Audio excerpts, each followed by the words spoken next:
आदरणीय श्रद्धेय प्रातस्मरणीय विद्वत रत्न कैवल्यवासी आचार्य प्रवसी सातारकर बाबाजीची वंश परंपरा आलेली आहे।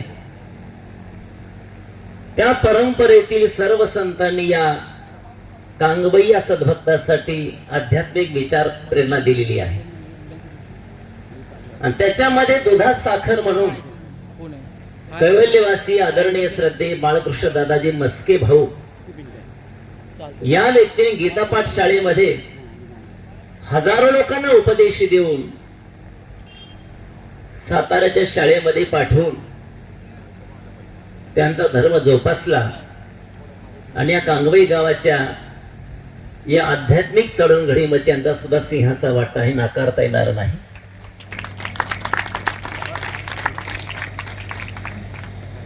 या कार्यक्रमासाठी आवर्जून उपस्थित असलेली आदरणीय श्रद्धेय प्रातस्मरणीय विद्वत रत्न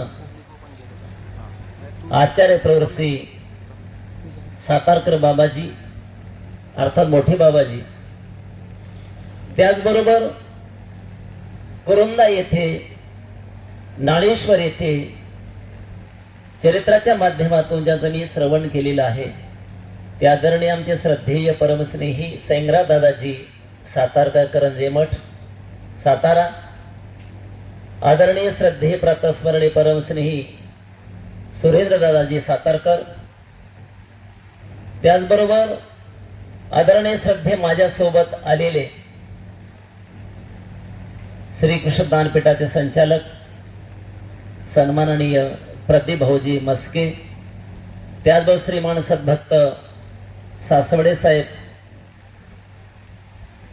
आणि सूत्रसंचालन करत असलेले आमचे परमस्नेही दादाजी आणि साताऱ्याहून आलेली सर्वच संत महिला संत पुरुष समस्त गुरुकुळांना साष्टांग दंडवत प्रणाम करतो। कांगबाई गावातील सर्वच ग्रामस्थ बंधू आणि भगिनी आप्तेष्ट सुहृद नाते गोते सर्व प्रेमी जन मंडळी, श्रीकृष्ण या दान मंदिराचा सुवर्ण महोत्सव संपन्न होत असताना आज सगळी मंडळी आपण त्या प्रभूच्या सेवेमध्ये या वर्धापन दिनाच्या कार्यक्रमामध्ये गुंतलेली आहोत, नव्हे मग्न झालेली आहोत। पण जेव्हा याच्या पाठीमागे आपण मंदिराच्या पार्श्वभूमीकडे जेव्हा प्रवास करतो ना, या डोंगराच्या कुशीमध्ये दडलेले हे गाव विविध प्रकारच्या वनस्पत्या 18 भार वनस्पती या जंगलामध्ये असेल, त्याकडे निसर्गदत्त अशा प्रकारची वृक्षवेली पसरलेली आहे, वाढीस लागलेली आहे। कालांतराने त्याचा नाश पावल्या जाते। 18 प्रकारचं कडधान्य प्रेरित केल्यानंतर 4 महिने 6 महिने जोपासला करतो, पुन्हा पीक काढल्या जातात, पुन्हा पीक पेरल्या जातात। पण जीवनामध्ये अध्यात्माचं रोपटं लावणारी मंडळी जी आहे ना, ते खरे धन्यवादास पात्र, हे पुण्याचं रोपट आहे। तुमची मिरवणूक चालू असताना मी या वरच्या रस्त्याने थोडा प्रवास केला, माझ्यासोबत सासवडे साहेब होते। त्या ठिकाणी करवंदाचं झाड दिसलं मला, ते करवंदाची तिथे खाल्ली, परतीच्या प्रवासात आलो, ती करवंदाची फळं संपली किंवा काजूची फळं संपल्या पुन्हा 4 महिने लागतील।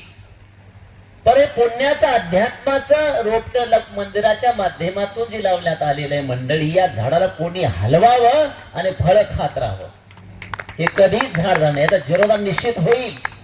पण चंद्र सूर्य आहे तोपर्यंत पुण्याचं रोपट असंच राहणार आहे। म्हणून मी ज्यांनी यांनी निर्माण केले त्यांना मी धन्यवाद देतो आहे।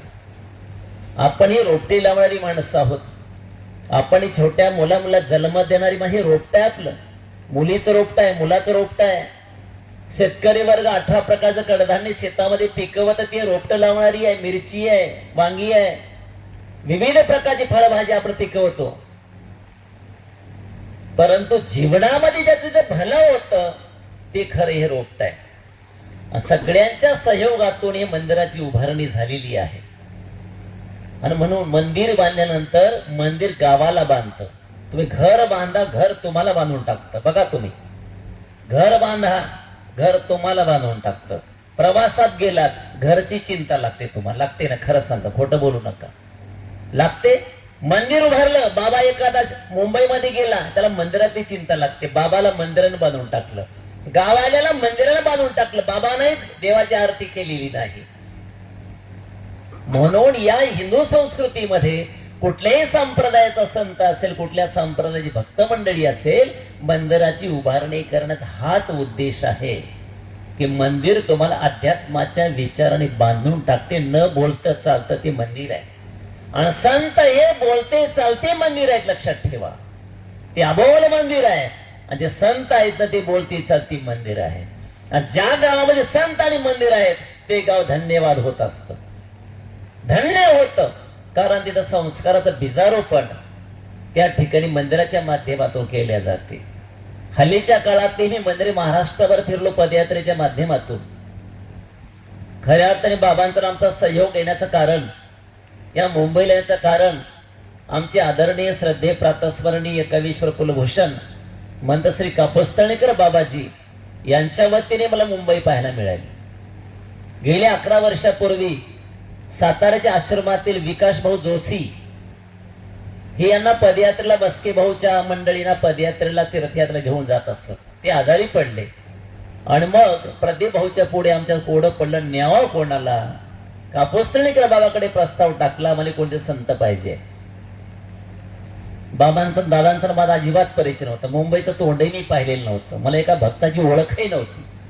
कापूसतळणीकर बाबा म्हणले, तुम्ही घाबरू नका, एक म्हणतो तुमच्या सोबत मी संत देऊन टाकेल तीर्थयात्रेसाठी. मला फोन केला, 100 मंडळी आहे, 12 खांडेला घेऊन जायचंय तुला. ते आज्ञा शिरसा वंदे मांडली आणि मी माझ्या कार्याला लागलो नियोजन करण्यासाठी. पाहता पाहता 11 वर्ष पूर्ण झाली तीर्थयात्रेला. आणि माझे जे गुरुजी आहेत, दीक्षा गुरु आदरणीय श्रद्धे परमादरणीय महंत श्री हरबाज बाबाजी शास्त्री बिल्लाडी, तालुका मुखेड, जिल्हा नांदेड, माझे ते दीक्षा गुरु आहेत. आणि त्यांचा अभ्यास सुद्धा साताऱ्याच्या आश्रमामध्ये झाला. कापूसतळणीकर बाबा त्यांचे गुरुबंधू आहेत. म्हणून साताऱ्याचे बाबाजी आता ते माझ्या आतीम प्रेम करतात. पहिले बाबाही माझ्या प्रेम करत होते. आणि योगायोग पुन्हा माझ्या मनी ध्यानी नसताना मला फोन केला, तुला कांगवेला यायचंय. मी मला 2 वेळा माझा प्रवास झाला. फेब्रुवारी मध्ये वसईला 5 दिवस होतो, मार्च मध्ये माटोंगारूला 5 दिवस तुमच्याकडे पाडव्याला आलो. पुन्हा तिसऱ्यांदा यावंसं वाटत, खूपच गरमी आहे, कोकणात अतिशय गरमी तुमच्याकडे असते, मला मानवणार आणि त्यापेक्षा मला सुट्टी द्या. नाही भाऊ म्हणले, तुला यावंच लागेल. प्रेम एक अशी वस्तू आहे, ती खेचून माणसाकडे आणते. आणि म्हणून मी परवाला मुंबईमध्ये आलो आणि तुमच्याकडे आज येण्याचे माणगाव इथे थांबलो. आमचे श्रीमान सद्भक्त संजय भाऊ सर यांच्याकडे थांबून आपल्याकडे पोहोचलो आणि ही कांगवाई पाहायला मिळाली. जेव्हा या गावाचं दर्शन झालं किंवा जेव्हा मी निसर्गरम्य वातावरण पाहत जेव्हा पोहोचलो, या ठिकाणी भव्य दिव्य शोभायात्रा मिरवणूक निघाली. येथील भाविक भक्तांचा श्रद्धेचा आलेला पूर, या पुरामध्ये मी सुद्धा वाहून गेलो मंडळी. कारण जेव्हा देवाची मिरवणूक निघत असताना या गावाचं नाव गवळवाडा आहे, गवळी लोक इथे आहेत. आणि मला गोपगोपिकांची या ठिकाणी आठवण झालेली आहे. गोपगोपिकांची सुद्धा प्रत्यक्षात पाहायला मिळालं नाही. यमुनेच्या काठावरती श्रीकृष्ण परमात्मा बालसंगड्याचा समवेत खेळत बागडत असताना ते दृश्य पाहायला मिळालं नाही. आज मात्र साक्षात्कार या भावनेचा ठिकाणी झाला. जणू कृष्ण परमात्मा मध्यभागी आणि गोपगोपिका लेझिमाच्या पथकावरती नृत्य कला या ठिकाणी करत आहे, बेभान होऊन गेले. केवढी गरमी आहे, पण तन मन धन कृष्णास त्यांनी समर्पित केलं. ही भावभक्ती कृष्णाकडे समर्पित होत असते. म्हणून अध्यात्मामध्ये भावहीन तो दैवहीन. ज्याच्या नशिबामध्ये भावच नसेल, श्रद्धा नसेल, तो प्रपंचामध्ये आत्मा दैवहीन आहे. लक्षात ठेवा. भावेन भक्ती, बळेन शक्ती बोलूच नाही. ज्याच्या भाव त्याला भक्तीच म्हणता येणार नाही. ज्याच्या अंगात ताकद आहे त्यांनी वादच करू नये. म्हणून या ठिकाणी गवळी लोक, गवळवाडा आहेत, गवळेवाडी ज्याला म्हणतो आपण, त्या लोकांमुळे या वाडीचं नाव पडलेलं असावं. आणि या मंदिराला नाव सुद्धा तुम्ही महानुभाव श्रीकृष्ण ज्ञान मंदिर असं नाव दिलेलं आहे. कृष्ण परमात्मा मंदिराच्या रूपाने तू उभा आहे आणि गवळी लोक या ठिकाणी उभे आहेत. द्वापार युगाचं दृश्य या ठिकाणी दिसते आहे. हेच प्रपंच क्षेत्रामध्ये ज्याच्या घरामध्ये श्रद्धा, दान, भक्ती, वैराग्याचं वास्तव्य आहे तेच खरं धन्य असतं. लक्षात ठेवा. ही अध्यात्माची शिदोरी घराघरामध्ये काय म्हटलं? दानाचा दिवा घरोघरी लावा. काय म्हटलंय? आपण तर लाईटचे दिवे भरपूर लावले पाहतोय आता. पण भगवंताची इच्छा काय की दानाचा दिवा घरोघरी लावा. दान एक अशी वस्तू आहे जीवनामध्ये, ती जीवनाला प्रकाशमान करते. लक्षात ठेवा. कारण भगवान द्वापारीचा श्रीकृष्ण परमात्म्याने दानाची प्रशंसा करत असताना नाही दानेन सदृश्यम पवित्र नेहमी विद्यते की अर्जुना, या विश्वामध्ये दानासारखी पवित्र वस्तू कोणतीच नाही. ते कोणीही क्षेत्रात दान असेल, जशी आई बाळाला बोटला धरून चालवते का नाही, दान हे चालवतं माणसाला, गतिमान करतं, गतिशील करतं, रस्ते दाखवण्याचं काम करतं, चुका दुरुस्त करण्याचं काम करतं. ज्या पद्धतीने पेन्सिल लिहिते, रबर त्याच्या चुका पुसून टाकते. बरोबर आहे की नाही? पेन्सिल लिहिताना चुका होते, रबर ते पुसून टाकतं पाठीमागे. ते दान एक वस्तू अशी आहे की जे अक्षम्य अपराध झालेले आहेत, रस्ता चुकलेला पुनश्च जागी करण्याचं काम दान करते. पण जीवनामध्ये दान असावं. लक्षात ठेवा. द्वैद्वै लोचन सर्वेषां विद्यानां त्रैलोचनम, दान अनंत लोचनम. प्रत्येकाला दोन दोन डोळे आहेत. विद्यानां त्रैलोचनम, दान हा तिसरा डोळा आहे. लक्षात ठेवा. तिसरा डोळा आहे. भांडण झाल्यानंतर म्हणतो तिसरा डोळा उघडू का, ते महादेव उघडत असतो. तिसरा डोळा, तो तिसरा डोळा वेगळा. हे दान हे तिसरा डोळा आहे. म्हणून दान अनंत लोचनम, ज्याला ईश्वराचं तत्वज्ञान झालं, गीतेचं तत्वज्ञान झालं, श्रीचक्र महाराजांचं आध्यात्मिक तत्वज्ञान झालं, हा त्याच्या जीवनाचा तिसरा डोळा आहे. विवेको दशमो निधी दाण्या पंचमो वेदा. विवेक म्हणजे ज्याच्याकडे विचार आहे, हा 10वा निधी आहे. 9 निधी आहेत ना, त्या 10वा निधी विचार आहे. दाण्या पंचमो वेदा, ईश्वराचं तत्वज्ञान ज्याला प्राप्त झालेलं आहे तो 5वा वेद आहे. 4 वेद आहेत. 4 वेदाच्या पलीकडे ईश्वराचा तो ज्ञान हा 5वा वेद आहे. मग जीवनामध्ये ज्ञान नितांत गरजेचं आहे. म्हणून तर द्वापारीच्या श्रीकृष्ण परमात्म्याने अर्जुनाप्रती गीता निरूपण केली. जेव्हा अर्जुन जीवनामध्ये जगत असताना, कुठल्याही विषयाला स्पर्श करत असताना, भगवंत सांगत असताना तिथे ऐकत नव्हते. त्याला पदोपदी श्रीकृष्ण परमात्म्याने एखाद्या बछड्याला, लहान मुलाला, वत्सलाला, बाळाला शिकवते आई, वारंवार कृष्ण परमात्माने कुरवाळून शिव्यावेळे प्रसंगी देऊन त्याला समजवण्याचा प्रयत्न गीतेमध्ये केलेला आहे. कारण ज्ञानावांचून माणसाला काहीच कळत नाही. हतबल झालेल्या माणसाला ताकद देण्याचं काम हे दान करतं. म्हणून अर्जुनाला निमित्त करून या विश्वाला जागी करण्याचं काम कृष्ण परमात्म्याने केलं. लक्षात ठेवा. गीताला गीता काय म्हणावं?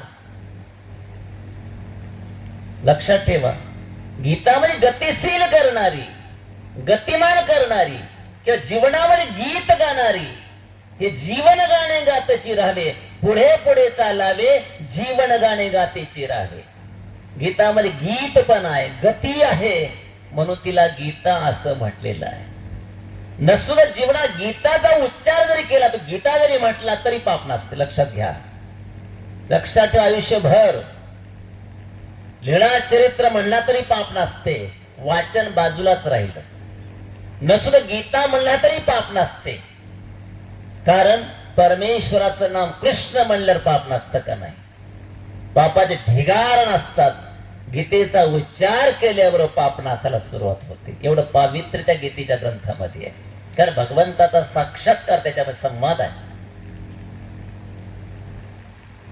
म्हणून आपण आजच्या प्रसंगी कृष्ण परमात्म्याच्या विचाराच्या परामर्शा ठिकाणी घेणार आहोत.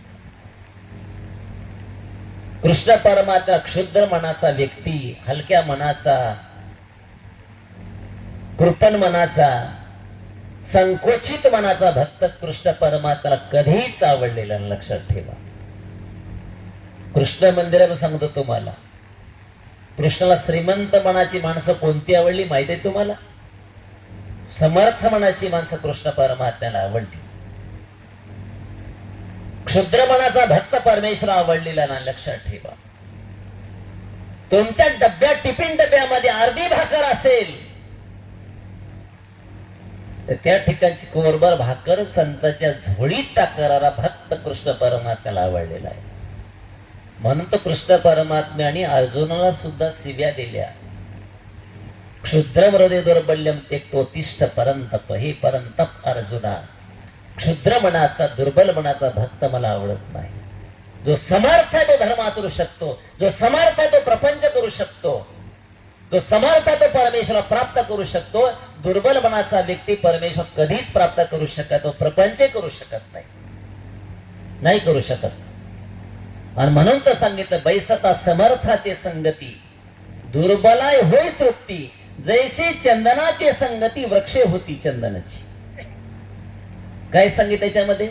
बैसता समर्थाची संगती. जीवनामध्ये समर्थ माणसाच्या संगतीमध्ये राहावं, आपल्यापेक्षा श्रेष्ठ व्यक्तीच्या संगतीमध्ये थांबावं, तिथे चांगलं होत असते.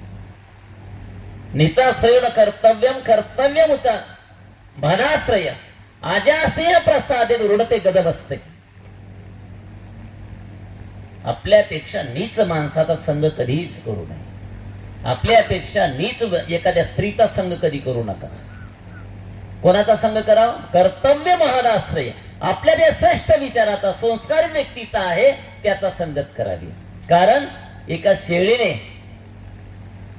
सिंहाची संगत केली, ते किंवा हातीची संगत केली, ते शेळी सुद्धा तिच्या मस्तकावर जाऊन बसते मैत्रीमुळे. हाती काहीच करत नाही, संगतीत कोणाचे. गावातला सर्प दरिद्री का असेना, पण त्याच्या सोबत त्याच्यापेक्षा दरिद्री व्यक्तीच्या सोबत राहिला, तो म्हणतो सरपंचाच्या संगतीत आहे, त्याच्या नादाला लागू नये. कोणाच्या संगती? श्रेष्ठाच्या संगतीमध्ये आहे. मग कृष्ण परमात्मा म्हणतो श्रेष्ठ व्यक्तीच्या समोर, संस्कारित व्यक्तीच्या समोर थांबावं. मग बैसता समर्थाची संगती, समर्थाच्या संगतीमध्ये थांबा. मग जगामध्ये विश्वास समर्थ कोण आहे? समर्थ शब्दाचा अर्थ कळतो का? तो समर्थ म्हणजे भक्तही करू शके, काहीही करू शकतो तो समर्थ कृष्ण आहे. त्याच्या संगतीमध्ये थांबा. बाकी सगळे असमर्थ आहोत आपण. नळाचं पाणी गेले की हातबल होतो आपण. गावातली लाईट गेली की हातबल झालेली काही कांगवायची माणसं आहेत. बाबा गावात लाईटच नाही, पाणीच नाही, लाईटच नाही. हेच भजन ऐकलं मी बराच वेळ प्रत्येकाच्या मुखातून. कसा योग पहा ना, आज कार्यक्रम, लाईटच नाही, पाणीच नाही, हे भजन आहे आपलं. आपण असमर्थ झालो, तिथे काही करू शकलो? हापूस आंबा झाडाचा खाली पडत नसेल तरी हातबल होऊन जातो आपण. किती गोटे मारले, आंबाच खाली पडत नाही, झालो हातबल. कृष्ण म्हणतो समर्थाची संगती. समर्थाच्या संगतीमध्ये अर्जुन हा सातत्याने कृष्ण परमात्म्याच्या संगतीमध्ये थांबलेला, लक्षात ठेवा. मग कृष्ण परमात्म्याच्या संगतीमुळे अर्जुनाला काहीच अशक्य झालेलं नाही, लक्षात ठेवा. काहीच अशक्य नाही. संगतच अशी अर्जुनाने केली गीतेमध्ये की जगामध्ये दुसरा कोणी समर्थच उरला नाही, अशी समर्थाची संगत केली गेली. मग जीवनामध्ये नम्रता सगळ्यात महत्वाची.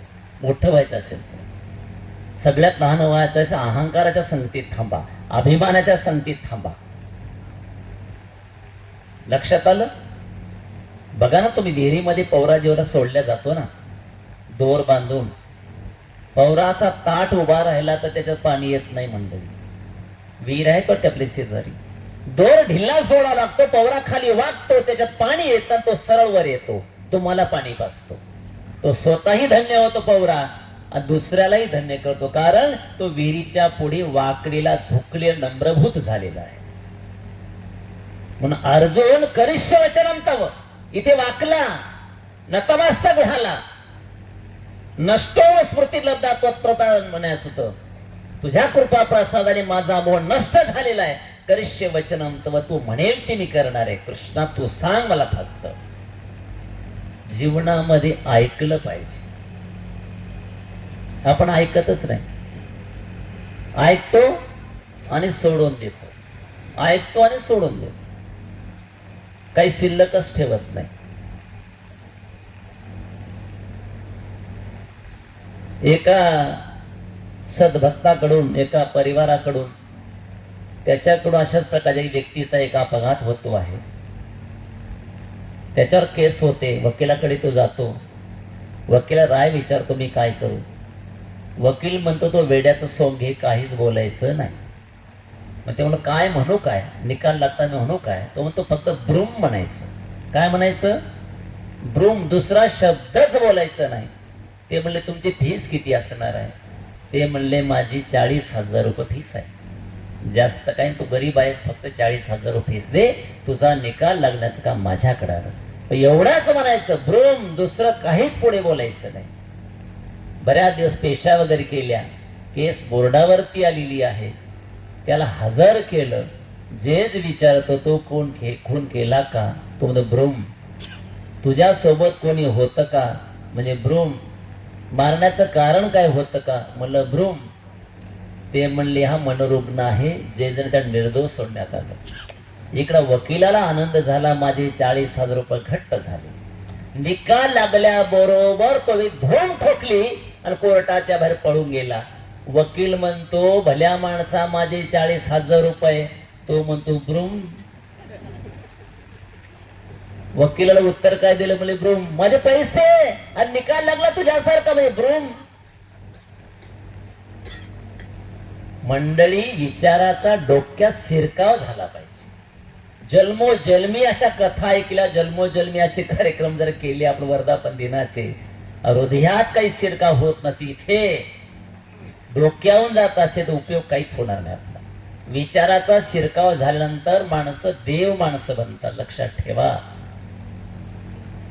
देव माणसं बनतात. घराघरात रांगवायची देव माणसं बनती. हो, तुमची भावभक्ती आहे, सोनं आहे, पण त्या दागिना तयार करणं गरजेचं आहे. सोनाराकडे जावं लागतं. सोना तर आकार नाही, आकार देण्यासाठी सोनाराकडे जावं लागतं, विद्वानाकडे आकार देण्यासाठी जावं लागतं. लक्षात ठेवा. या महानुभाव संप्रदायात नसून अखिल विश्वामध्ये जेवढी काही संप्रदाय जन्माला आली, सगळी प्रचंड भरगच्च असे प्रोग्राम होत आहेत. भागवत कथा, कीर्तन, प्रवचन, सप्ते, त्याचा शिरकाव होणं गरजेचं आहे. आपण डस्टरला वापरून टाकतोय. कार्यक्रम संपला, बाबा खूप चांगले बोलले, आम्हाला बक्षीस दिलं, उठून घरी गेले, सकाळी काहीच नाही. ब्रूम. काय सांगितलं कांबळाच्या बाबांनी? म्हणले ब्रूम. कुठून आल्यावर ते म्हणले ब्रूम. त्याचं नाव म्हणले ब्रूम. काहीच माहित नाही. होते बाबा स्टेजवर. याचा शिरकाव होत नाही. अर्जुनाच्या डोक्यात जेव्हा शिरकाव होत नाही, तेव्हा कृष्ण परमात्म्याने 18 अध्याय गीता निरूपण करावं लागलं. लक्षात ठेवा. तेव्हा करिष्य वचनंत. बसण्याचंही शिकता आलं पाहिजे. मग कुठं बसावं, कोणाच्या संगतीत थांबावं, कोणाच्या संगतीत खावं, कोणाच्या शेजारी थांबावं, हे गीता शिकवते. गीता शिकवत नाही असं एकही पैलू गीतेमध्ये नाही. लक्षात ठेवा, एकही पैलू नाही. संसार गीतेने शिकवला, परमार्थ गीतेने शिकवलेला आहे. तू विचार करा, 5 पांडव संसारिक होते का संन्याशी होते? द्रौपदी संन्याशी होती का? विदुर, भीष्म, भानुमती, संसारामध्ये ते संतांची भूमिका त्या राबवली. बघा, भारतीय संप्रदायात पण जातो मी. संत ज्ञानेश्वर असतील, संत एकनाथ असतील, संत चोखोबा असतील, संत सावतामाळी असेल, संत गोरा कुंभार असेल, संत जनाबाई असेल, संत बहिरबा चौधरी असेल, संत जनाबाई असतील, संत मीराबाई असेल, संत तुकाराम असतील, संत सेवालाल असतील, बंजारा समाजाचे. कुठे त्यांनी प्रयोग केला? प्रॅक्टिस कुठे केली? प्रपंचात जगत असताना संतांची भूमिका केली. तुम्ही बोलताना काय म्हणता? आम्ही प्रपंचिक आहोत बाबा, आम्हाला सगळे रस्ते खुले आहेत. चुकून नाही. गीता म्हणजे अखिल विश्वाचं संविधान आहे. प्रपंचामध्ये घटना आहेत, परमार्थामध्ये घटना आहेत. भारत देशाच्या घटना डॉक्टर बाबासाहेब आंबेडकर लिहिल्या असतील, त्या घटनेनुसार संविधानानुसार भारत देश चालतो आहे. तो गीता म्हणजे अखिल विश्वाचं संविधान आहे. लक्षात घ्या. त्या घटनेच्या बाहेर जो वागतो तो प्रापंचिक असो का संत असो का परमार्थात आध्यात्मिक मोठा संत असतो, सगळ्यांना घटना एकच लागू आहे. लक्षात ठेवा. म्हणून तुम्हाला संसारिक क्षेत्रामध्ये देव माणसासारखं वागता येतं. तुम्ही द्रौपदी तुम्हाला होता येतं, तुम्हाला संत मीरा होता येतं, तुम्हाला पाची पांडव होता येतं. केव्हा? त्या विचाराचा शिरकाव झाल्यानंतर, हृदयात जमा झाल्यानंतर, या कपाटात ठेवल्यानंतर. देहे देवाचे मंदिर, हे देह देवाचं मंदिर बनलं पाहिजे, तेव्हा तुम्ही संताची भूमिका करू शकता. विटा दगडा मातीचं मंदिर बांधलं, त्याला मंदिर म्हटलं आपण. अन्य संतांनी देह देवाचे मंदिर का म्हटले याला? हे देह देवाचे मंदिर. इदम शरीरम कोणतेय क्षत्र मित्ते विधीयते. हे अर्जुना, हे क्षत्र म्हणजे शरीर. इदम शरीरम, हे शरीर सुद्धा क्षत्र म्हणजे जमीन आहे, भूमी आहे. ही जड भूमी आहे आणि ही चेतन भूमी आहे. या भूमीमध्ये विविध प्रकारचं धान्य पेरल्यानंतर उगवत. त्याच पद्धतीने या शेतामध्ये, या जमिनीमध्ये जेही विचार प्रेरित केल्या जातात, दुष्कर्म, सत्कर्म, दान, भक्ती, वैराग्य, संस्कार, सगळी इथे जन्माला येतात. हे सुद्धा शरीर म्हणजे काय? शेती आहे, जमीन आहे. मग कृष्ण परमात्म्याने अर्जुनाच्या हृदया मंदिरामध्ये आध्यात्मिक तत्वज्ञानाची धडे म्हणजे गीता निरूपण केली. म्हणून तर अर्जुनाला समजलं कुठे बसावं. जेव्हा दुर्योधन आणि अर्जुन कृष्ण परमात्म्याच्या भेटीला जात असतात, जो कृष्ण परमात्म्याच्या जवळ गेल्याने ज्याच्यावर कृपादृष्टी पडेल त्याच्यासोबत कृष्ण थांबणार होते युद्धाच्या प्रसंगी. अर्जुन तल्लक होता. कोणाच्या संगतीत होता? कृष्णाच्या संगतीत. भक्तही तल्लकच असणार ना. अर्जुन सगळ्याच्या अगोदर जाऊन पोहोचला. कृष्ण परमात्मा पहुड स्वीकारलेला होता, उताना पहुड स्वीकारलेला होता, झोपलेले होते. अर्जुन पायथ्याकडून जाऊन बसले. आपल्याच्या पायथ्याला बसावं पण दुसऱ्याच्या उशाला बसून आहे का नाही? तुमच्याकडे मन नाही काही? आमच्याकडे आहे. आपल्याच्या पायथ्याला बसावं पण दुसऱ्याच्या उशाला बसू नये. अर्जुना वाटलं आपला कृष्ण आहे, सका सुहृद आहे, आणि म्हणून अर्जुन कृष्ण परमात्म्याचे चरण संवाहन करीत पायथ्याशी बसलेला आहे. पाय चपतायत, सेवा करतायत. तितक्या दुर्योधन आलेले आहेत. दुर्योधनाच्या डोक्यावरती अहंकार बसलेला होता. ज्याच्या डोक्यावरती अहंकार बसला ती खाली कधीच उतरत नाही. संसारातली पत्नी डोक्यावर बसली की संसार कधीच नीट होत नाही. लक्षात ठेवा. तुम्ही सगळा अनुभव तुम्हाला. अहंकार डोक्यावर ज्याने घेतला त्याचं कधीच झालं होत नाही. दुर्योधनाच्या डोक्यावरती अहंकार बसलेला होता. दुर्योधना वाटलं मी राजपुत्र आहे, मी पायथ्याला कृष्णाच्या बसणार आहे, अजिबात नाही. कृष्ण परमात्म्याच्या उशाकडून बसलेला आहे. कृष्ण परमात्मा जागी झाले. कृपा दृष्टी सहज गत्या कोटावर पडली, अर्जुनावरती पडली. अर्जुना कधी आला तुम्ही? जी बराच वेळ झाला येऊन तुमचे पाय चपत होतो. आणखी कोण आले? धृतराष्ट्र राजपुत्र दुर्योधन पण आलेले आहेत. बघा, शत्रू असेल तरी बोलता आलं पाहिजे. आपण तर शिव्यांचा सडा देतो, घराच्या समोर सडा कमी टाकतो, पण शिव्याचा सडा जास्त असतो आपला.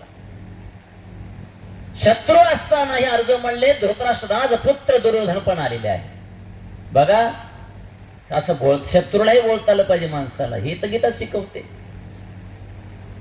नंतर कृष्ण परमात्म्याने वळून पाहिलं. तुम्ही कधी आलात? हो जी, मी आताच आलो. कृष्ण उठून बसले आणि विचारणा केली दुर्योधनाला, अर्जुनाला, मी कोणाच्या संगतीत थांबतो? नारायण सेना हवी आहे का मी हवा आहे? लक्षात घ्या. विचार अर्जुनाकडे चांगला होता म्हणून विचार चांगला असल्यामुळे अर्जुनानं काय मागलं बघा. आणि विचार चांगले दुर्योधनाचे दुष्ट विचार होते. मग दुर्योधनाने कृष्णाकडे मागणी काय केली? दुर्योधनाला वाटलं एका कृष्णाला घेऊन सोबत काय करावं या डवळ्याच्या पोराला. हा दैदो चरून खाणारा, भांडणं लावणारा, कपडे ओढणारा, गाडके मडके फोडतो, सदोदित धिंगाणा मस्ती करतोय गोकुळामध्ये मथुरेमध्ये, हा नकोच. नारायण सेना हवी आहे मला, ते मी जिंकू शकेल. अर्जुनाला वाटलं एक कृष्ण माझ्याकडे याला, विश्वाती सगळी शक्ती माझ्यासोबत. अर्जुन म्हणले कृष्णा तू फक्त माझ्यासोबत पाहिजे, मला कोणीच नको जगात आपला. मला जगातली कुठली शक्ती नको, जगात कुठलेच व्यक्ती नको, तू फक्त माझ्यासोबत हवा आहे. तथास्तु कृष्ण परमात्मा म्हणजे ठीक आहे अर्जुना, मी तुझ्यासोबत थांबे. दुर्योधन म्हणजे नारायण सेना माझ्यासोबत असेल. म्हणून बैसता समर्थाची संगती, लक्षात घ्या, असं बसता आलं पाहिजे. समर्थाच्या संगतीत अर्जुन थांबले म्हणून अर्जुनाचा विजय झाला. आणि दुर्योधनाच्या डोक्यावरती अहंकार होता, कृष्णाच्या संदर्भामध्ये प्रेम नव्हतं. कंदर्प काळवरी देखीला पुतणारी, कृष्णाला पाहिला तसा कृष्ण दिसला द्वापार युगामध्ये. शत्रू दिसला दुर्योधनाला कृष्ण, मग त्याचा कधीच विजय झालेला नाही. कारण त्याचा सल्लागार शकुनी होता. कौरवांचा सल्लागार शकुनी असल्यामुळे 100 एकही शिल्लक राहिला नाही. आणि कृष्ण परमात्मा पाची पांडवाचा सल्लागार असल्यामुळे त्यांचा केसही वाकडा झालेला नाही. कोणाच्या संगतीत थांबावं? समर्थाच्या संगतीमध्ये, बैसता समर्थाची संगतीमध्ये, तिथे त्या भक्ताचा विजय होत असतो. बघा तुम्ही लक्षात ठेवा. एवढं सांगत असताना कधी कधी अर्जुनाचा पाय वाकडा पडायचा, कधी अहंकार यायचा. सगळ्यांना पराभूत, युद्ध संपल्यानंतर पराभूत करून जेव्हा आपल्या राजमंदिराकडे प्रवास करतात, रथावरती कृष्ण अर्जुन असतात, आनंदाची छटा असते, चेहऱ्यावरती प्रसन्न मुद्रा असते. अर्जुन आनंद वाटतो की माझा विजय झाला, छान झालं. अशाच प्रसंगी आनंदाच्या होळीमध्ये कृष्ण परमात्मा अर्जुना तू रथाच्या थोडं खाली उतर, थोडं खाली उतर, नंतर मी उतरेल. लक्षात घ्या, अर्जुनाला वाटतं एवढं मी युद्ध केलं, कृष्णाने सांगितलं, सगळ्या कौरवांना पराभूत केलं, विजयाची पताका खांद्यावर माझ्या आली, हा विजयाचा गुलाल माझ्या कपाळाला लागलेला आहे, अर्जुन मला रथाच्या खाली का बरं उतरवतात? उदास चेहरा झाला. पुन्हा कृष्ण म्हणले अर्जुना मी सांगतो ती ऐक, तू खाली उतर रथाच्या खाली. थोडं उदास केलं, खाली उतरले अर्जुन, थोडे लांब जमले, थोडी लांब जा, आणखी थोडे लांब थांब, सांगतो ते ऐक, मी सांगतो ते ऐक, तुला काही कळत नाही. विमुढानान पश्यंती, विमुढ आहेस तू, तुला दिसणार नाही मी काय सांगतो ते, अज्ञान आहेस तू, लांब जा चाल. अर्जुन नंतर उतरले खाली, थोडे लांब गेले, रथ जाऊन खाक झाला. अर्जुनाच्या मनामध्ये धस झालं. अर्जुन कृष्णाच्या जवळ गेले ना, अर्जुना विचारलं कृष्णा हा प्रकार काय? अर्जुना हेच तर तुला सांगत होत, मी खाली जर उतरलो असतो ना, तू विजय घेऊन तुझा फायदा काहीच झालेला नसता बाळा. लक्षात ठेव अर्जुना, एखाद्या आमदाराचा विजय झाला, हृदय विकार झटक्याने मरण पावला, अर्थ काय? इकडे विजयाची पताका, इकडे प्रेत यात्रा निघत होती तुझी. कृष्ण परमात्मा जोपर्यंत वर होते त्या शक्ती सगळ्या काहीच करू शकत नव्हत्या, प्रेरित केल्या शक्ती होत्या त्या ठिकाणी. कृष्ण परमात्मा खाली उतरल्याबरोबर अग्नी पूर्ण पेटल्या गेला, रथ पेटल्या गेला. लक्षात ठेवा, जीवनामध्ये संताचं, ईश्वराचं, गीतेचं लीळा चरित्र ऐकत चला. संसारा रथ आहे तुमचा, लक्षात, गाडा आहे. आई वडिलांचा ऐकत चला, वडील भावाचा ऐकत चला, तिथे आपण धन्य होत असतो. त्या ठिकाणी भलं होतं, तिथेच परमेश्वराची कृपा दृष्टी फिरते. त्याच घरात दया क्षमा शांती जन्माला येते. जेथे दया क्षमा शांती तेथे देवाची वस्ती आहे. कुठची वस्ती आहे? भगवंताची. दया क्षमा शांती तेथे देवाची वस्ती. पण आपला जे करू नको म्हटलं ते करतो आपण. परवानगी शिवाय आत येऊ नको म्हणलं की डोकावून बघतो. प्रवासात येऊ नको म्हणलं की कोण्या डब्यात बसू म्हणतो. अशा 3 मुली बोबड्या होत्या, 3 मुली बोबड्या. त्यांचे लग्नच होईना. 3ही मुली बोबड्या. बाप चांगला, आई चांगले, पण मुली बोबड्या. पप्पानं सांगितलं, आईनं सांगितलं, सोयरिकीला माणसं येणार आहेत, तुम्ही बोलायचं नाही, अजिबात बोलायचं नाही. दिसायला खूप सुंदर बोली त्या, पण बोबड्या, पूर्णपणे बोबड्या. आता एकीला पाहायला आले, दोघी बाजूला बसले. स्वयंपाक सुंदर केलेला होता, छान स्वयंपाक करतात. स्वयंपाक सगळं चांगला, फक्त बोलणं बोबड. पाहुणे आले, रावळे आले, मुलगी सुंदर आहे म्हणले, काय हरकत नाही, ठीक आहे. ठरलं म्हणले, सगळं आपलं व्यवस्थित झालं. जेवा बसा म्हणले, जेवायला बसले. छान कुरडी, पापड, भजे, पुरणपोळी, हापूस आंब्याचा रस सुंदर सुंदर केला, छान जेवायला बसले. आता पाहुणे काय गपचे, पाहुण्याने जेवावं ना, ते प्रशंसा करता पुढच्या बाईला बरं वाटावं बा, स्वयंपाक चांगला केला म्हणून. काय सुंदर स्वयंपाक केला म्हणले. आता ते पूर्ण गप्प बसाव का नाही. ती दुसरी पोरगी काय म्हणली, जिरे टाकी, मी टाकी, हळद टाकी, म्हणजे जिरे टाकले, हळद टाकली, मीठ टाकलं, स्वयंपाक चांगला म्हणजे कसा होईल. ती मुलगी बोलली, बोबडी बोबडी. ती दुसरी मुलगी काय म्हणली, दुसरी मुलगी, दीदीची सोयरीक मोडली, दीदीची सोयरीक मोडली म्हणली. ती म्हणजे आमच्या मोठ्या दीदीची सोयरीक मोडली. या तिन्ही बोबड्या बोलायला सुरुवात केली. पाहुणे जेवण पोटभर खाऊन टावेला हात पुसून गेटच्या बाहेर निघून गेले. सोयरीक झाली नाही. का झाली नाही, बोलू नको म्हणलं की बोलली, आपण करू नको म्हणलं की करतो. बरोबर आहे की नाही. अजून ऐकत राहिला तो धन्य झाला. 5,500 वर्ष झाले गीतेला, गीता सांगून आजही अर्जुनाचं नाव आहे. आपल्या आज्याचं नाव जर विचारलं, आज्या पण अंजान खापर पंजांजा, त्याच्या पलीकडे आज्याचं नाव सुद्धा आपल्याला माहित नाही. त्याची इस्टेट खातो, त्याची नाव निशाणी आपल्याकडे नाही. 5,500 वर्षाचा इतिहास आजही गीतेचा जागी आहे, जिवंत आहे. कारण ते अध्यात्म, ते तत्वज्ञान. गीतेचं पारायण कर, आणखी कंटाळा तुम्हाला येत नाही.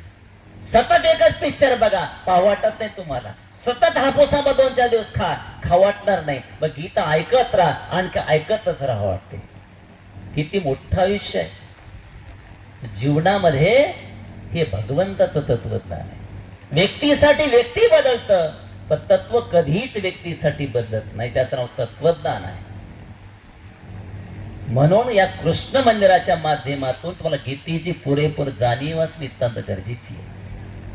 कृष्ण परमात्म्याच्या अशा भव्य आणि दिव्य बालकथेपासून, जन्मल्या काळापासून निजधामाला जाईपर्यंत एवढ्या अगम्य अशा लीळा कृष्ण परमात्म्याच्या आहेत. एक एक लीळा तुम्हाला जीवनामध्ये धडे शिकवते, धडे गिरवते, शिकवते. लक्षात ठेवा, कृष्ण परमात्मा शिकवतो आहे. किती निराभिमान तो कृष्ण परमात्म्याकडे. बघा तुम्ही बालसंकटी जीवनामध्ये जगत असताना बघा तुम्ही, तेली, तांबोळी, माळी, कुंभार, चांभार, कोण्या जाती जमातीचा व्यक्ती असो, त्याच्यासोबत कृष्ण परमात्मा खेळला बागडलेला आहे.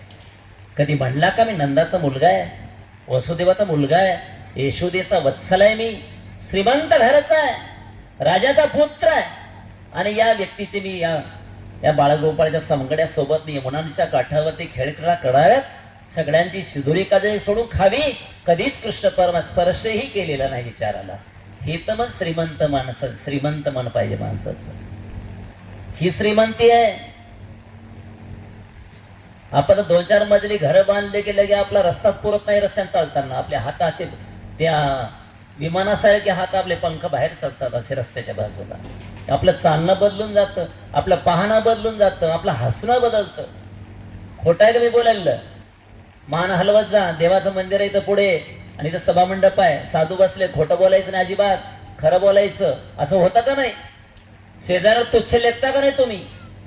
श्रीमंत झाला 2 दिवसात, तुम्हाला भाकर खायला नव्हती, 2 वर्षात श्रीमंत झालात, शेजार तुच्छ लेखता. अजिबात तुच्छ लेखू नका.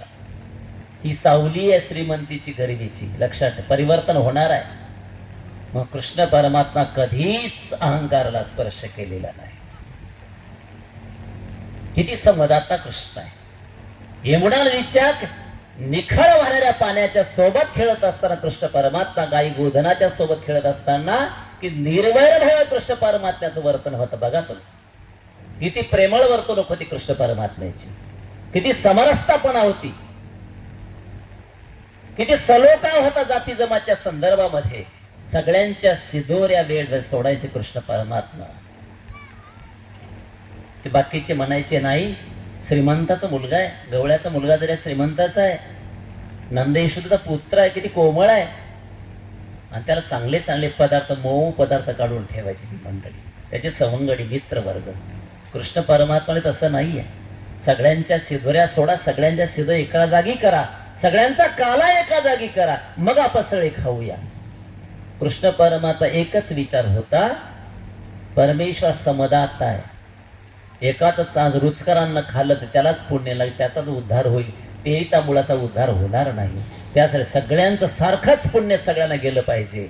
मी एक घा जरी खाला, सगळ्या सवंगड्याचं अन्न माझ्या मुखात पडल्यानंतर त्याला प्रेमाचा अधिकार निर्माण होईल, त्याला मोक्षानुभूती साधना प्राप्त होईल. मग कृष्ण परमात्मा सगळ्यांचा काला करत असत. लक्षात आलं काला का केला ते? हे कारण होतं काला करण्यास. हे समरसता होती, हा जाती सलोखा होता कृष्ण परमात्म्याकडे. कधी भाकर देण्याशी वर धरली का कृष्णानी? तो तेल्याची आहे का तांबुळाची आहे, मराठ्याची आहे का बंजाऱ्याची आहे, का मुंबईची आहे का दादरची आहे असं म्हणले का कृष्ण कधी भाकरीला? नाही बोलले. सगळ्यांच्या भाकरी एका जागी. श्रीमंताची मुलंच कुठे होती कृष्णाच्या सोबत? बघा ना तुम्ही, गरिबाची मुलं होती सगळी कृष्णाच्या सोबत. याचं कारण आहे, गरिबाची मुलं जरी असतील तर प्रेम, निखळ प्रेम कृष्णावर त्यांचं होतं. लक्षात ठेवा, श्रीमंत मुलाचं प्रेम कृष्णावर नव्हतं. आता बरोबरीच्या श्रीमंत माणसात श्रीमंत कधी प्रेम लावत नाही, त्याला अहंकार, मात्सर्य निर्माण होतं. बरोबरीच्या माणसासोबत मात्सर्य निर्माण होतं, द्वेष निर्माण होतो, ईर्ष्या निर्माण होते. म्हणून कृष्णाच्या सोबत साधी बाधीच, पेंद्या, सुदामा, चिरर, भिरड, चिपडा, वैज, वाकुडा हे त्याचे मित्र वर्ग होते. कोणाचे? कृष्ण परमात्म्याची. आजही भागवत कथा वाचा तुम्ही, त्याचे मित्र कोण होते बघा, किती गरीब मित्र होते. श्रीमंताने गरीबाला मोठं करावं, श्रीमंताने श्रीमंताच्या नादी कधीच लागू नये. गरिबीकडे बघावं, गरीब माणसाला वर आणण्याचा प्रयत्न करा. ही शिकवण कृष्ण परमात्म्याने दिलेली आहे. काला संपन्न होतो. यमुनाच्या काठावरती कृष्ण परमात्मा सगळे बसलेले असतात. हात धुवायचे कुठे? स्वच्छ पाणी वाहता यमुनाचं. कुठं पूर्वी आपल्याकडे बाटल्या होत्या प्लास्टिकच्या पाणी पिण्यासाठी, कुठे झाडी होती, कुठं कमंडलू होतं, कुठे हांडे होते. यमुनाच्या काठावरती असे हात धुवायचे आणि असंच ओंजळीनं पाणी प्यायचं. रोजच्या नियमाप्रमाणे सवंगडी जातात, पाणी पितात. कृष्ण थांबा, अजिबात पुढे जायचं नाही, नदी पात्रामध्ये हात धुवायचे नाहीत. कृष्ण परमात्म्याला ते समज करावं कसं? मग अरे म्हणले, तुम्ही काय करा, मागच्या हाताला सगळं पुसून टाका, असे हात पुसा, पण यमुना नदीमध्ये हात धुवायचे नाही. सवंगडी म्हणाले, का कृष्णा? अरे हा काल आहे, एवढा पवित्र काल आहे की ब्रह्मादिक देवता सुद्धा मासळीचं रूप धारण करून ते तिष्ठतात, माझ्या प्रसादाची वाट पाहतात. मोक्ष मिच्छन्ति देवता नित्यम दर्शन कांक्षणः. मनुस्मृतीमध्ये काय सांगितलं? मोक्ष मिच्छन्ति देवता. देवता सुद्धा मोक्षाची इच्छा करतात. गीता सांगते नित्यम दर्शन कांक्षण. हे अर्जुना, नित्य निरंतर देवता लोक माझ्या दर्शनाची इच्छा करतात, माझ्या प्रसादाची इच्छा करतात. मग ब्रह्मादिक तिथे मासे होऊन थांबले, त्यांना माझा अन्न खाऊ द्यायचं नाही. माझ्या वेड्या भाबड्या लोकांना न खाऊ दे, उद्धार करायचा, यांचा उद्धार करायचा नाही. त्याचा उद्धारही होणार नाही, का ते नित्यबद्धा देवता आहेत, त्याचा उद्धारच होणार नाही. खाऊ घालून उपयोग काय? म्हणून मंदिराच्या समोर परमार्गामध्ये कधी साताऱ्याला गेलात, एक सीतही तुमचा वाया गेला नाही पताटातला. आता वारंवार आमचे सूत्रसंचालक दादा सांगत होते, पात्र लागेल तेवढंच घ्या, अन्न वाया घालू नका, हा यज्ञातलं अन्न आहे. हे अन्न खाल्यानंतर पोट भरतच, पण आत्मा सुद्धा पवित्र होतो. एवढं यज्ञाच्या अन्नाचं पवित्रपण आहे. रोज घरी जेवताना त्याला पोट भरतं, तो प्रसाद नाही. घरी जेवता तो तुमचा प्रसाद नाही, ते पोट भरणं आहे. पण जेव्हा मठ मंदिरातलं, आश्रमातलं अन्न सेवन करता यज्ञात, तो प्रसाद आहे. प्रसादे सर्व दुःखानाम हान्य रशोपजायते प्रसन्न चेतसो ह्याशो बुद्धी परेव तिष्ठते. हे अर्जुना, जो प्रसाद जो आहे तो आवडीपूर्वक प्रसन्नपूर्वक सेवन केल्यानंतर हानी रशोपजा येते. त्याची येणारी हानी, दुष्ट कल्पना, चलबिचल मन, रोग रुजा, महारोग नष्ट होतात आणि आत्मा हा प्रसन्न होतो. प्रसन्नतेच्या चित्त शुद्ध होतं आणि चांगलं काम करण्याची इच्छा निर्माण होते. त्याचं नाव प्रसाद. बुद्धी परेवतिष्ठते. बुद्धीचा विकास होत वाढीस लागते. पण आपल्या घरच्या सवयी असतात. बप्पी सिस्टम मध्ये खायची सवय आपल्याला येत असेल सारखीच. पडले वन इंद्रिया सकळ.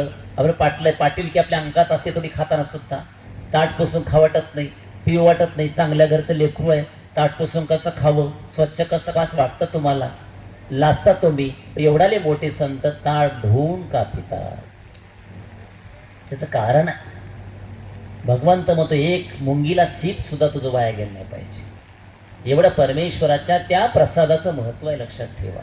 जेव्हा आश्रमात जाल, मठ मंदिरात जाल, बाबा मंडळीच्या समागमात जाल, तेव्हा कणही तुमचा वाया गेला नाही पाहिजे.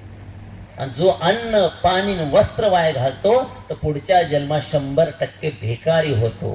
त्याच्या अंगावर कपडा मिळणार नाही, त्याला खायला अन्न मिळणार नाही, त्याला पाण्यासाठी त्राही करावं लागेल.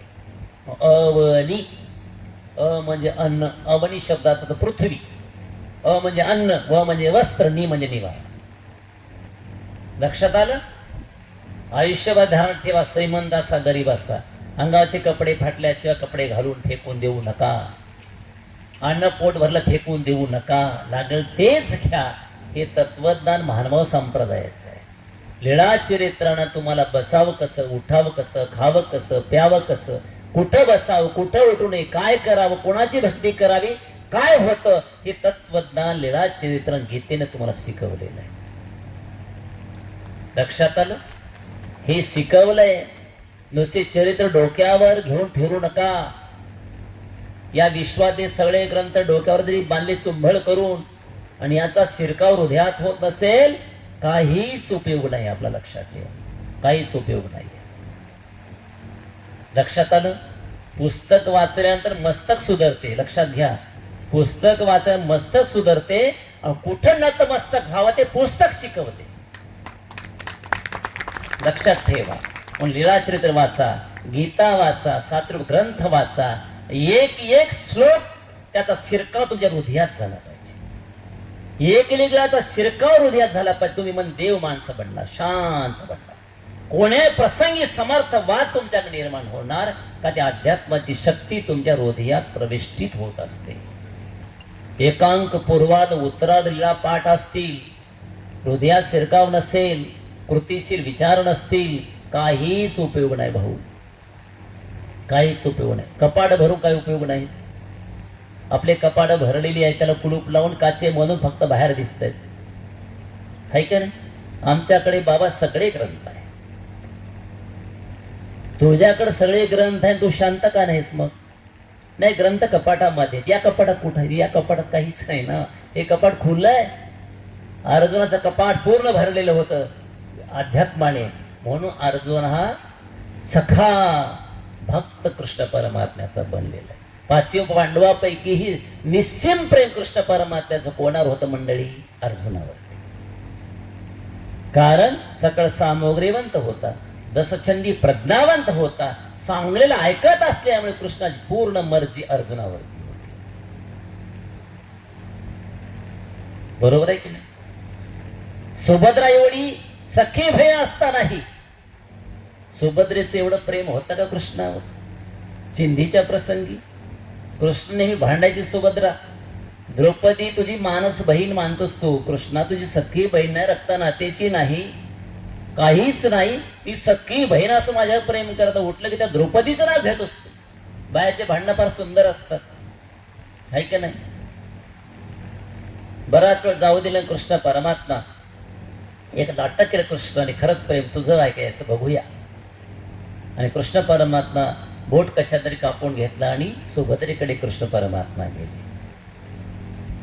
आणि सुभद्रे माझं बोट कापले बघ, बांधायला काही तर दे ना. आता श्रीमंताच्या घरी चिंध्या कुठे असणार हो? श्रीमंताच्या घरी चिंध्या नसतात, गरीबाच्या घरी चिंध्या असतात. तिकडे तिकडे पाहते, कुठे चिंधी सापडे ना. कृष्ण परमात्मा कृष्णा सगळे काने कोपरे धुंडले, एकही चिंधी सापडणारे. कृष्णा तू दाबून असंच बोट धरणं काय फरक पडतो? असं दाब बघा बहीण, असं धरण दाबून काय फरक पडतो? थोडं सोडून दे, रक्त थांबून जाईल. म्हणले बाई ठीक आहे. असंच बोट झालं. कृष्ण परमात्मा म्हणले बाई राहू दे, थांबले. ठीक आहे. थांबून गेले रक्त आणि द्रौपदीच्या राजमंदिरामध्ये गेले. बाई माझं बोट कापलंय. कृष्णा तुझं बोट कापलंय सुद्धा नाही म्हणली. भरतरी शालू असा धरला या काठात त्या काढला फाडून गेला.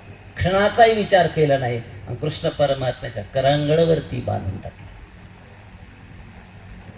असलं प्रेम जन्माला आलं पाहिजे मंडळी, याला प्रेम म्हणतात. असलं प्रेम जन्माला म्हणतो. द्रौपदी सख्खी बहिण्यापेक्षा प्रेम द्रौपदीवर केलेलं आहे.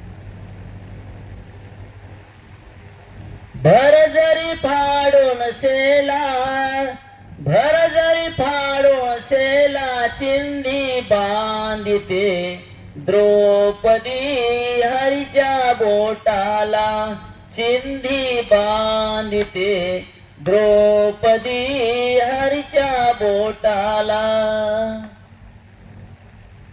आपण अंगावर भक्काशी दस्ती असेल, एका भक्ताला काहीतरी लागलं असेल तर आपण इकडे तिकडे पाहतो, पण ही पटकनच बांधतो का? खरं बोला, खोटं बोलायचं नाही अजिबात. प्रवास सासरवाडला चाललात, दस्ती खांद्यावरती आहे, एखाद्या भक्ताच्या पायाला ठेस लागली, याला बांधता का?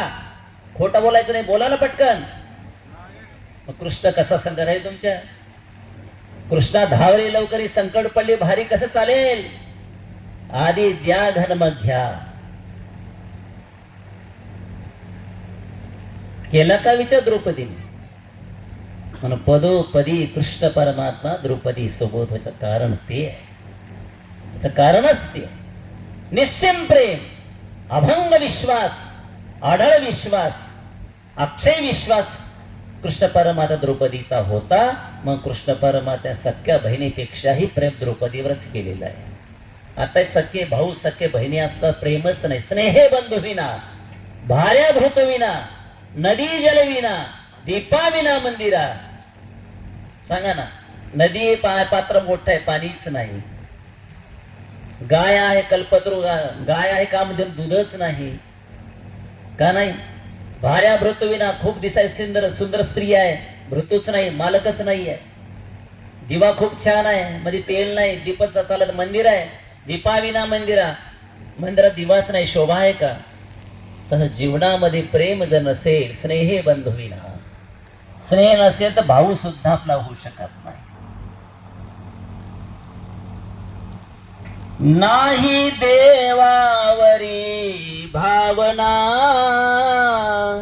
नाही देवावरी भावना, देवाता तरी पावना, म्हणे आता तरी पावना. देवावर भाव भक्तीच नाही, श्रद्धाच नाही. नास्तिर बुद्धी युक्तश्च नचा युक्तश्च भावना. बुद्धी चांगली नाही, अशांत मन आहे, शुद्ध भावना नाही, भगवंत तिथे पावत नाही. म्हणून द्रौपदी सारखं प्रेम करायला शिका. तो द्रौपदीच्या वंशातल्या स्त्रिया तुम्ही आहात, लक्षात घ्या. संत जनाबाईच्या वंशातले आहात, सुभद्रेच्या वंशातले आहात, भानुमतीच्या वंशातले तुम्ही आहात, सुशिलाच्या वंशातले तुम्ही आहात, जिजामातीच्या वंशात तुम्ही स्त्री आहात. हे तुम्हाला बनता येतं असं लक्षात पात्र करा, तुम्ही करत नाही. लक्षात ठेवा. गावातली माणसं म्हणजे तुम्हाला असं नाही हो द्रौपदी सारखी तिची भक्ती आहे, यांना मग ते नाही हो ते पांडवासारखी त्यांची भक्ती आहे. हो, ते अर्जुनासारखी विद्वान आहेत, धर्मराजासारखं सत्य बोलतायत, खरं बोलतायत. शत्रूने तुम्हाला म्हणलं पाहिजे तो व्यक्ती चांगला आहे, हे खरी तुमची प्रसिद्धी आहे. त्यांचं माझं पटत नाही, पण तो माणूस चांगला आहे, वागायला खूपच चांगला आहे. व्यक्तिगत मान त्याचं पटत नाही. हा शत्रूने तुमचा विश्वास ठेवला पाहिजे, अशी तुमची संसारात वागणूक पाहिजे. तो परम भक्त आहे. बघा तुम्ही धर्मराजाला कैद करण्यासाठी जेव्हा द्रोणाचार्य निघतो आहे, कृष्ण परमात्म्याला वाटलं धर्मराजाला हा कैद केला सोडणारच नाही, 100% कैद करेल. कृष्ण परमात्म्याने आपल्या भक्ताला वाचवण्यासाठी खूप सुंदर आयडिया केली. अश्वत्थामा द्रोणाचार्याच्या मुलाचं नाव होतं. या कुंजरमय हातीचं एक नाव अश्वत्थामा होतं. अश्वत्थामा मेला ही पुढी सोडून दिली जिकडे तिकडे सैर बाहेर. द्रोणाचार्याच्या कानावरती गोल धडकली. द्रोणाचार्याला समजले अश्वत्थामा मेला. द्रोणाचार्य वाटलं माझ्या मुलाचा ना अश्वत्थामा, माझा मुलगाच मेला, पण विचारावं कोणाला? बघा लक्षात घ्या, विचारावं कोणाला? नकुलाला विचारावं का सहदेवाला विचारावं का अर्जुनाला विचारावं का नंद यशोदेचा मुलगा कृष्णाला विचारावं? कृष्ण नटखट आहे, तो खोटा आहे, काय करेल सांगता येत नाही, त्याला नाही विचारायचं. बघा आनंद ब्रह्मांडाचा नायक, त्याच्यावर सुद्धा विश्वास द्रोणाचार्याचा नव्हता, अर्जुनावर नव्हता, नकुल सहदेवावर नको, विश्वास कोणावर होता? ज्याला कैद करण्यासाठी निघालेला आहे द्रोणाचार्य, त्याचा विश्वास धर्मराजावरती होता. धर्मराजाकडेच गेला, म्हणजे धर्मा गोष्ट विचारू एक तुला, कैद करा निघाला शत्रू नात्याने, त्यालाच विचारतो द्रोणाचार्य गुरु, अरे अश्वत्थामा मेलाय, खरंय का? धर्मराजामध्ये नरवा कुंजर, नर नावाचा अश्वत्थामा मेला का कुंजर नावाचा अश्वत्थामा मेला हे मला काही सांगताय. मेला खरं, अश्वत्थामा मेला गोष्ट खरी आहे, पण नर नावाचा अश्वत्थामा मेला का कुंजर हाती नावाचा अश्वत्था हे मला पक्का माहित नाही. असं शत्रूने तुमच्यावर विश्वास ठेवला पाहिजे, शेजाऱ्याने, की माझ्या शेतातला हा चारा नेऊ शकत नाही, माझे काजू माझ्या शेतात ते तोडू आणू शकत नाही, माझे करवंद कधीच माझ्या बगीच्यातली खात नाही, कोण म्हणावं? हे शत्रूने म्हणावं. माझे हापूस आंबे तो आणू शकत नाही माझ्या शेतातले, शत्रूने म्हणावं. असं जगा संसारामध्ये. नुसते कृष्णाचे चरित्र वाचू नका, कृष्ण मंदिर नाव ठेवले, कृष्णासारखे जगा, कृष्णाचे विचार घराघरात घ्या, तेव्हा तुमचं कृष्ण मंदिर बांधण्याची सार्थकता होणार. या ठिकाणी कृष्ण म्हणला की गीता डोक्यात उभी राहिली पाहिजे. आपल्या देवाऱ्यावरती ग्रंथ कोणते ठेवता तुम्ही? आता बऱ्याच ठिकाणी मी जातो, मोठमोठे श्रीमंताच्या घरी पदयात्रेच्या माध्यमातून, प्रवचनाच्या माध्यमातून, त्या बैठकीवर नको ते चित्र विचित्र ठेवलेले असतात. हत्ती, घोडा, अंक, बगीचा, बदक, ते याचे सेना मातीचे रंगवलेली कोणा कामानं धामाची. अहो तिथे ग्रंथ ठेवा. 6,500 ग्रंथ महानुभाव संप्रदायाचे आहेत. तो किती ग्रंथ आहेत? 6,500 ग्रंथ महानुभाव संप्रदायाचे आहेत. ते ग्रंथ उभे करून ठेवा. त्या ग्रंथात नजर पडल्या तुम्हाला कळेल, ते पटकन विचार हृदयात येतील. गीता बघली गीतेचे विचार येतील. लीळाचरित्र वाचलात, लीळाचरित्र पहिल्या चक्रधर महाराजांची तुम्हाला आठवण येईल. चक्रप्रणाली प्रभूची चरित्र ठेवा, त्यांची तुम्हाला आठवण होईल. गोविंद प्रभू बाबांचे चरित्र ठेवा, त्यांच्या लेळेचं स्मरण तुमच्या हृदयात होईल. लक्षात ठेवा. म्हणून देवारा समोर का ठेवतो? घराच्या आपण कोपऱ्यात देवारा का ठेवत? त्याचं कारण आहे, ये जा करता करता त्या पवित्र विशेषावर तुमची दृष्टी पडली पाहिजे, तुमची नजर धन्य झाली पाहिजे पवित्र म्हणून. देवारा समोर ठेवण्याची परंपरा आपल्या हिंदू संस्कृतीमध्ये आहे, कोपऱ्यात नाही. आलं का लक्षात? बोलावंसं खूप वाटतं, पण नेमकं काय झालं? झोपीच्या वेळेला आपण उभे राहिलो इथे, रात्र थोडी सोंगे फार. माझं वैयक्तिक मत आहे, नेक्स्ट टाइम उत्सव मला आवडला, उभ्याने मी पाहिला, आणि त्या पालखीच्या समोरून जाऊन मी त्या ठिकाणी करवंद खाऊन आलो, नंतर हात धुतले, हातातही काही घेऊन आलो. कारण नांदेड जिल्ह्यात आमच्याकडे 3 वस्तू ह्या नाहीत. बाकीचे आमच्याकडचे, तुमच्याकडे केळी नाही, ऊस नाही, तुमच्याकडे हळद नाही. आम्ही गोदेकडचे माणसं आहोत. तुडुंब नदी भरून आहे आमची, जे काही सुजलाम सुफलाम एरिया आहे, आणि देव फिरलेली जागा आहे जिथे मी राहतो. माझं गाव 3,000 लोकांची वस्तीचं गाव, अख्खं गाव महानुभाव संप्रदायाचं, एकही अन्य गाव नाही माझ्या गावामध्ये. माझी जन्मभूमी तेच आहे, गुरुघर तेच आहे, देवभूमी तिथंच माझी आहे. त्या मंदिरातच मी थांबतो. आणि योगायोग 300 ते 350 लोकांशी माझा संपर्क मुंबईमध्ये आला, ते प्रदीप मस्के यांच्या संपर्कामुळे आणि महंत श्री कापसणीकर बाबा यांच्या शुभचिंतनामुळे.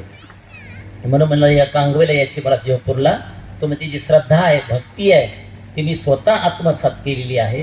हेच खरी भावभक्ती ईश्वरापर्यंत पोहोचण्यासाठी तुम्हाला कारणीभूत ठरणार आहे. तुम्हाला हार्दिक हार्दिक शुभेच्छा देतो. अतिशय सुटेबल प्रोग्राम झालेला छानपैकी. 100 लोकांचे 100 घरं नसतील तुमची, बरोबर आहे की नाही? जेमतेम 100 असतील मोजून.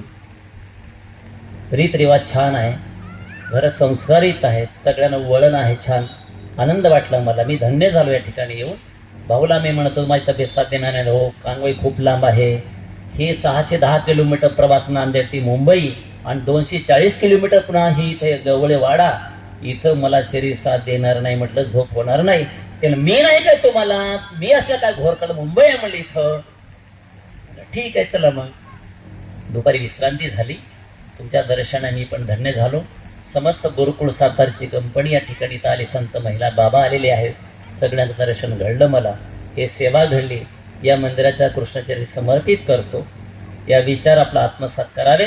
तुम्हाला हार्दिक हार्दिक शुभेच्छा देतो आणि माझ्या 2 शब्दांना पूर्णविराम देतो.